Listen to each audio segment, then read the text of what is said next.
to kick off just saying we've heard a lot about the state of engagement in the workforce, and I think it's been really helpful to see it from the perspective of, Sean looking at it from how Kahoot is tackling and resolving those issues. Connor here sharing their input on the everyday feedback that they're receiving from customers such as yourselves, Chris and Brianna. So first and foremost, thank you for allowing us to sit with you and pick your brain here today.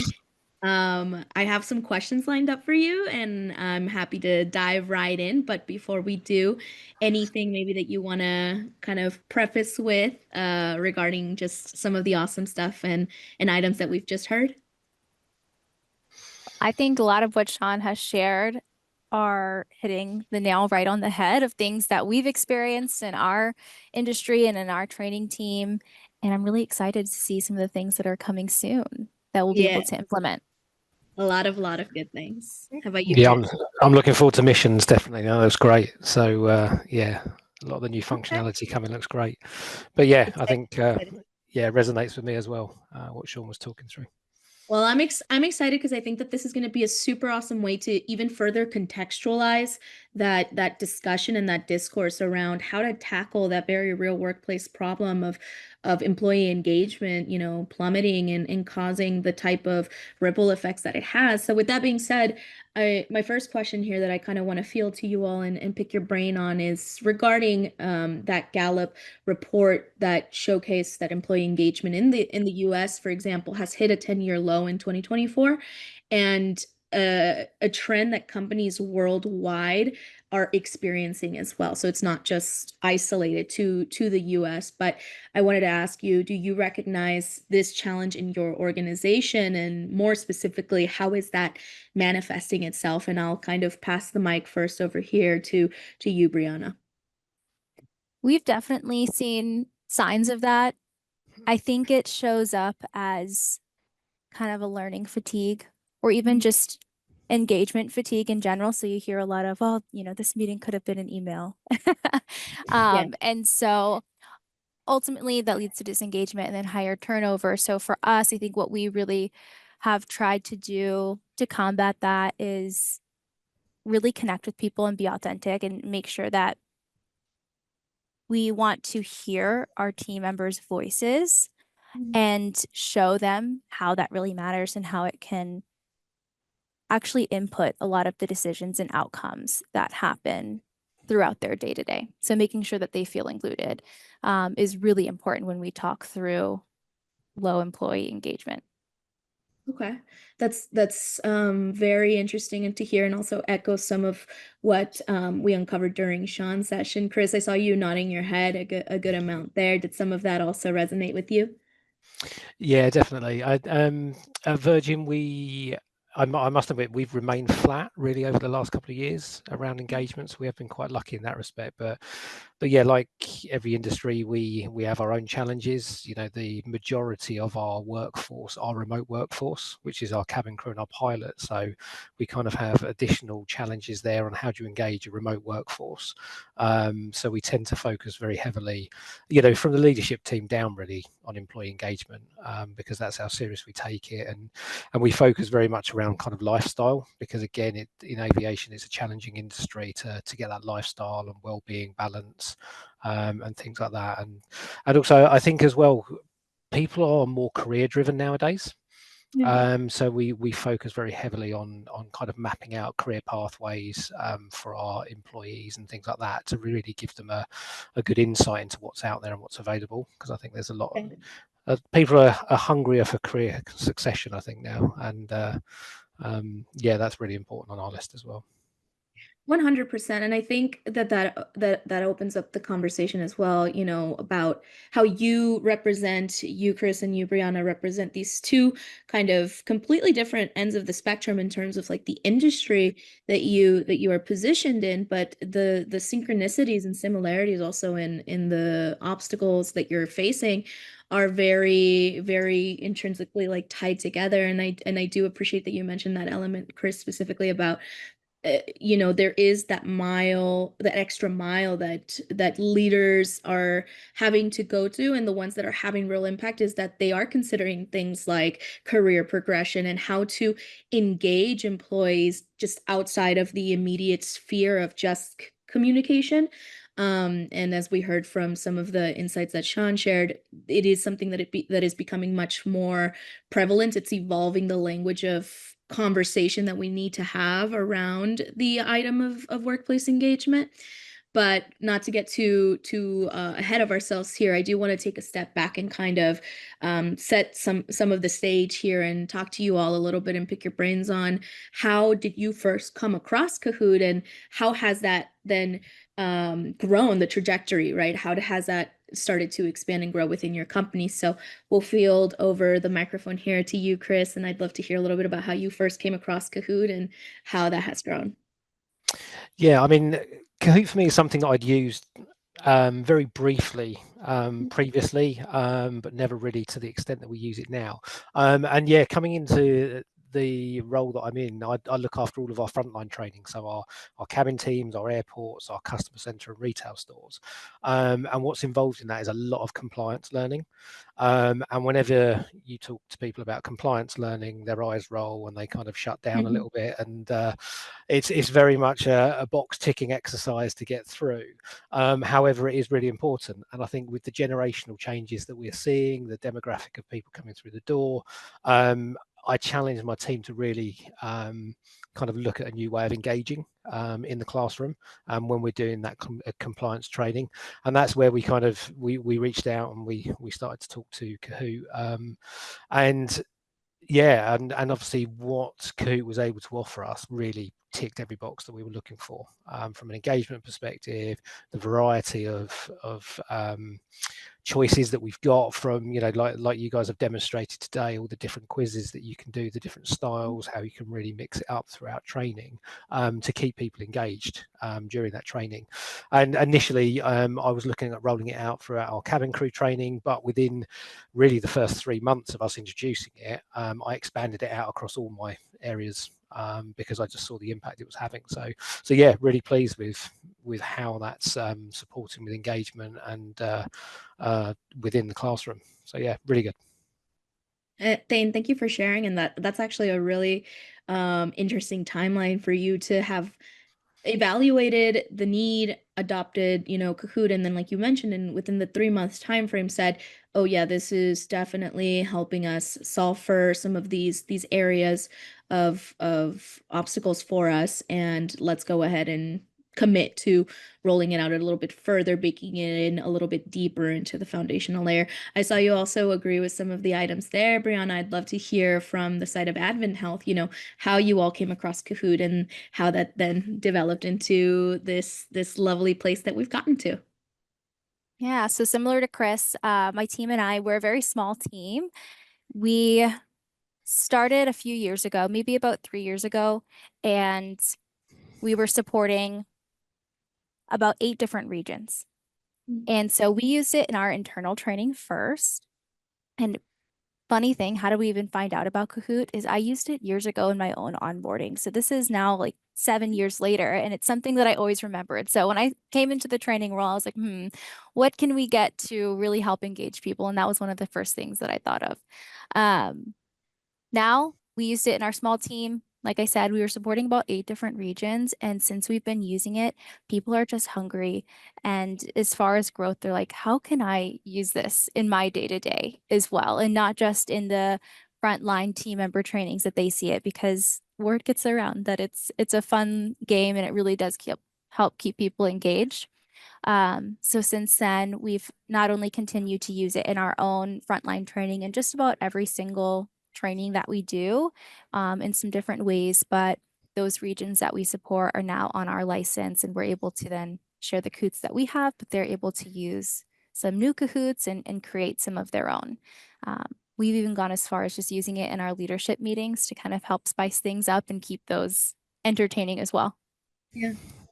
Well, I'm glad to hear. I mean, and you illustrate one of my favorite examples of just the kind of organic virality of Kahoot. You Mhm. experienced it first as a user, and then as you stepped into this role where you can now kind of opportunity spot some of these areas of obstacles, you said, "Oh, wait, maybe, this tool might help us solve for some of that." And happy to see that it's been successful in doing so for you. We kind of teased this a little bit as we talked about just the state of affairs in regards to employee engagement and the areas that are being felt globally by leaders such as yourselves and other organizations. I'd love to take a little peer deeper into specific challenges that you aimed to address and how you feel Kahoot has helped some of those specific challenges, to just to give our audience here just a deeper look into what you were all facing individually. So I'll go ahead and field that over to you first, Brianna.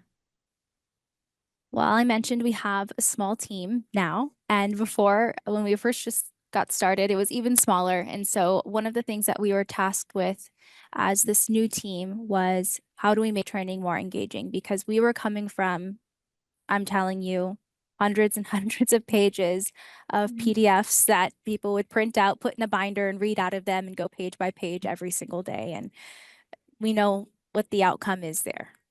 Mhm. So that's what we were tasked with as we were fighting that task. We thought to ourselves, okay, what are these different ways? We brought in Kahoot, we brought in a few other just different tactics to use. But I think the really the biggest thing is we just needed to find a way to transform the content. What is a way that, Chris, you said compliance. We talk through compliance. We're in healthcare. How do we make these things actually interesting to people, and keep them awake during training? So we just really wanted to wake people up and see how we can, maintain that engagement throughout maybe a 2-week training session. Yeah. I love that tagline of transforming content, taking things, and this is something I talk about all the time with my clients, and also just in other subsequent webinars, is this idea of how do you modernize? How do you take that model? I mean, it's worked well, right? The traditional status quo Mhm. of the PowerPoint or the in-person meeting, but how you then modernize it and contextualize it in a language that now speaks to the people, the tongue of the people, the language of the people. But Chris, I'd love to hear from your side, specific challenges that you underwent at Virgin Atlantic that you feel Kahoot's helped you with, or how did Kahoot help you with those? I love the way Brianna mentioned it then about keeping people awake and waking people up. I think ultimately, yeah, that's really key. The main reason I focused on Kahoot really and kind of gamification was our cabin crew. They go through a 5.5 week training course. During that, they have to learn cover to cover a 900-page manual, and there are pass or fail exams throughout the whole of their training. So unfortunately, at any point during that course, they could end up leaving the business if they don't retain that information when they're tested and things like that. So for me, one of the biggest challenges was with the Gen Z, with younger people coming through the door, how do we make that training engaging? But not only that, how do we make it stick so that people are able to retain it? So the main thing for me is that we use Kahoot really to check those retention levels. Is the information landing? Is it sticking? And we use it now really weaved in throughout that whole 5.5 week course, to test those retention levels. And for the trainers, it's a great tool for them to be able to use it as an additional teaching point. So for example, if we've got a multiple choice kind of quiz in there, and 95% get the correct answer, and we've got 5% that get the wrong answer, then they use that as an additional teaching point to then talk through how they've kind of come to that answer, why this is the correct answer, and things like that. So it's really helping with those retention levels. And that was the biggest kind of challenge that we aim to kind of tackle through this. No, and that definitely, keeping it in the vein of compliance training. I mean, my gosh, it's such a necessary piece, especially like from what you're describing, Chris. It is foundational to Mm. doing the job and doing it well. And, it is a very high stakes, type of environment as well at that point.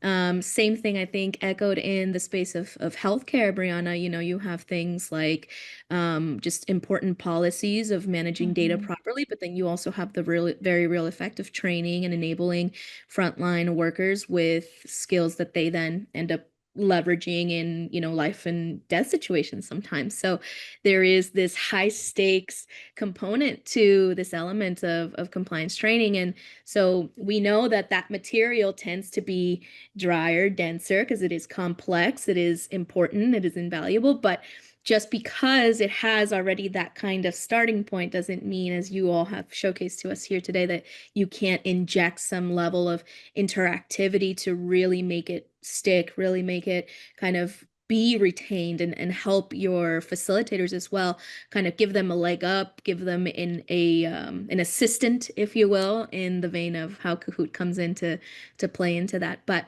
I'd love to hear a little bit, because we're getting into the nuances of your challenges and some of the areas that you were looking to solve for when Kahoot came into the picture for you all. Some of the measurable impact, or any of the measurable impact that you've seen since using Kahoot, and what results specifically stand out to you the most. I'll leave it to somebody. If you feel called to answer this one first, please, by all means. Go ahead, take it away. Brianna, want to Sure, go yeah. first? Well, I'm excited to answer this question because I think it's very easy to have um, qualitative data for trading, but a little bit harder to get some of the numbers. One thing that we have focused on, though, is the retention rate, at least throughout the training period, Mhm. and how many people are staying in training for the duration of training. That was just a start. Um, Again, when we first started our journey with this training team, it was about a 40% retention rate just for the training period. And that's really, really low. Since then, we've grown to a point now where 30, 60, 90 days, we're at a 90 to 95 retention rate. And that's incredible. Part of that, of course, we're doing a lot in the background to make that happen.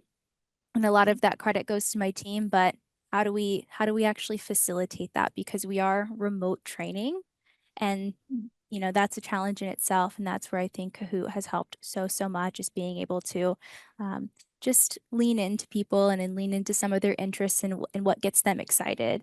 And it's been incredible for our results. That is awesome to hear. That is such a large gap to close, I think, and it just goes to show, with the ability of just, and taking Kahoot outside of the purview for a second, but just the way of how adopting the proper tool to solve for the needs that you're experiencing can be so integral to, flipping that switch. And like you said, of course, a lot more goes into it, Brianna, but having the tools in your toolbox to 100%. yeah, solve that problem is key. Chris, how about yourself over at Virgin Atlantic? Any measurable impact that has kind of wowed you, or any results that have stood out to you? Yeah, absolutely. Again, I'm excited to kind of talk about this one. I'm not going to give you guys at Kahoot all the credit for this, because I'll do myself out of a job. Because there's lots of things that we've been doing behind the scenes as well, myself and my team, to really improve things. But as I mentioned before, we have a very high standard, not just as an industry, not just as an airline and a business, but also as an industry. There is a very high standard for our crew. And throughout their training, they have pass or fail exams, whether it be their initial training, which is the 5.5 weeks, or whether it's their annual training that they have to come in for every single year. And up until I think 3 months ago now, we've just hit our third month clear. We would see people fail those pass or fail exams on a regular basis, at least one per course. And we've just hit the end of September, month 3, where we've had nobody fail a critical final exam where they could potentially either lose their job, leave the business, or be rolled onto an additional training course should they require it. So for me, that's a really measurable impact. And like I say, I can't give Kahoot all the credit for that because there's a number of steps that we've taken, but it's certainly played a part in that through the trainees being able to retain that information through the way that we're using Kahoot in our training now. So yeah, I think for me, really, Um, really pleasing, measurable impact there. That's good. And I'm really happy and I'm glad that you mentioned, you're absolutely correct. So Kahoot for us, we are very committed to ensuring that our platform is, of course, first and foremost, the user experience is always at 100%, but the ROI portion, the return on investment, showcasing the ability to actually have a measurable impact is something that is also super intrinsically baked into our product. And I do like that you mentioned that it takes, I mean, just having the tool isn't the full solution, but how you apply it and contextualize it into your day to day, I think is really the key. And such as you all both showcased just now, the different approaches that you took at saying, okay, this is how this tool is going to help us in this specific scenario. And I think this guides us perfectly into the next question that I have for you all, because as I've been working with clients at Kahoot for going on about 5 years now, I've seen that very real instance of how you apply the tool is a big key to the success. Kahoot provides a great foundation, but if you really want to take it to that kind of exemplary level, it really takes, adjusting it to and fine-tuning it to your strategy. And so I wanted to ask you, what is your secret recipe for using Kahoot? And more specifically, any tips or tricks that you have that maybe you can share with our lovely audience here today about how you individually applied Kahoot. I'd love to start with Chris on this one, since you had that portion to say that the how you all worked with the tool was really useful to you in that instance. Yeah, no, absolutely. I think the key thing for me, and this was the key messaging to my team when we introduced Coot, is like with anything new, you can have a tendency to overdo it. Okay. And I think the key for me and the success that we've had is strategic positioning of how you use Kahoot, especially if you've got a lengthy training course and things like that, is actually how you strategically position it throughout that course and not overwhelm people with it and don't overdo it, because again it then becomes another, oh, we've got another Kahoot, oh, we've got another Kahoot. Mhm. It's using it in the right way at the right point of that training course where you might need a little boost in engagement, after lunch. Let's get people moving again. Let's get a little bit of competition in the room to get those energy levels back up again for the afternoon, and things like that. So for me, I think it's the strategic positioning of where we've used the Kahoot, and I think as well keeping it varied. So again, we use lots of different functionality. Being an airline, our network is growing quite significantly at the moment. We are now flying to different regions of the world, so we use the drop in quite a bit just to test people's geography and knowledge on where are we flying to nowadays and things like that. So again, it's mixing up the functionality and making sure you're keeping it kind of relatable to everybody as you work through that.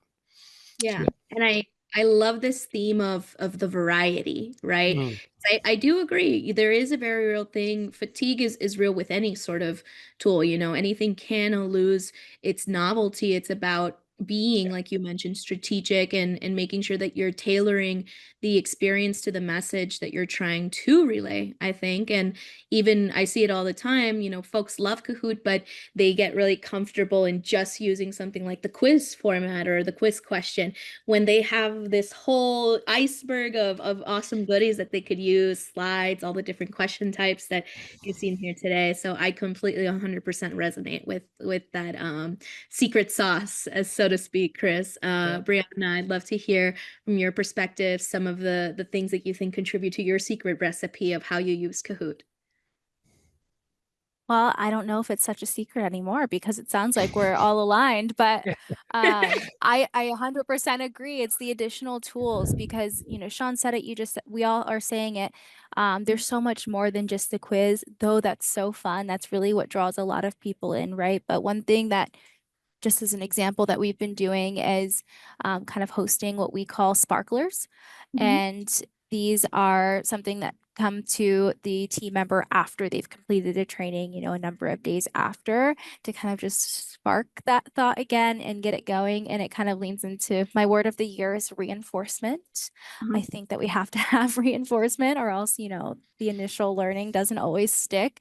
And so it's just kind of a quick self-paced way to dive into that. So I agree with the secret recipe being additional tools, and how can you make it easy for yourself and your facilitators to do that? I think the AI is also really helpful for us. If you need something, you know, on the dot, type in your subject, go for it, put in your PDF, your PowerPoint, whatever it is. People will be really impressed. I promise.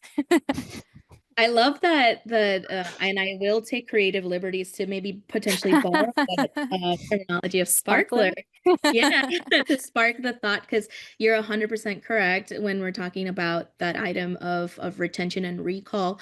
The reinforcement piece is integral. It's vital. It can't Yeah. happen without that aspect. There's a lot of research also to just talk about how the adult brain and Hmm. even us now inundated with so much stimulus with emails and online communications. It really makes it hard to have that retention be built in. So you need to assist it. You need to help it along a little bit. But sparklers are an awesome way to think about that. So thank you for sharing, y'all. I promise I won't take up too much of your time here, but I am curious. We've talked about the state of affairs as they kind of are. Also, we've gone a little bit back in time to talk about your journey as how you came into Kahoot. I've left for us to shift a little bit forward and talk about how the journey of looking ahead is for you currently right now. How do you see this interactive learning tool like Kahoot or any others like it continuing to kind of shape your workforce within the company, the work that you do in your day to day? I'd love to open the floor there. And Brianna, I'd love to start with you on this one. Yeah, I think that these tools allow for a lot of kind of asynchronous learning. We do a Mhm. lot of group learning a lot of the times, but I think the self-paced learning is what people are craving as well. Not that the group learning is going to go away. I think we absolutely still need that, but having the ability to kind of control where and what they're learning is important. So I was actually one of the few people who dropped the pin on kind of that library of learning because I think that that's just going to lend to putting the power back into people's hands. And especially with, if it's even a little short reminder, like you said, we have so much at our fingertips now, and we're so used to the quick flick of, you know, onto the next thing, onto the next thing. How can we kind of relate that back to and keep people engaged in that way, but in the learning sector and in our workforce? Yeah, absolutely. And Chris, how about yourself? What is that forward look to you? What does that look like? How do you see, tools like Kahoot continuing to impact that? I think for me, Kahoot is really the starting point for us in our journey for kind of gamification um, and such like moving forward. I think when we look at we introduce gamification into training because of the kind of Gen Z, the future of the world ultimately coming through. And when you look at the educational system now, everything is so much more technological, and things are only going to advance further. And I think we need to be ahead of the game on that and really keep on point with it. So I think for me, I'm already starting to look at virtual reality and how we can do that, because we've seen the benefits of gamification. So can we take it up to that next level of kind of augmented and virtual reality, and how can that benefit people moving forward? Because when I think about my son, he lives with that virtual headset on. He doesn't live in the real world anymore. He lives in a virtual world because he has that headset on so much. And he's 10 years old, so we've really got to kind of get ahead of the curve, I think, with the future. So yeah, I think it's got legs and it's going to grow, and we need to grow with it. Well, I love that ending sentiment, and thank you so much for sharing, Brianna and Chris. I am getting word from our Kahoot producers that we are just a bit tad over time, but I think that that is a really fantastic place to kind of end the discourse here. I appreciate all of the insights, Brianna. I really love what you said about the self-paced aspect just now about the future, and Chris, I think you're totally hitting the nail on the head when we're talking about how do we continue to evolve past this point of what things look like in the status of interactivity or in the state of interactivity. But we thank you so much for joining us. I've seen the chat be on fire, so there's definitely going to be maybe some questions that we follow up with you on. But with that being said, I'd love to excuse myself. Thank you for having me. My name's been Galilea if you liked me, and if you didn't, my name is Connor Archer. So back to you, over to you, Connor and Connor. Thank you for allowing us to have this chat with the lovely Brianna and Chris.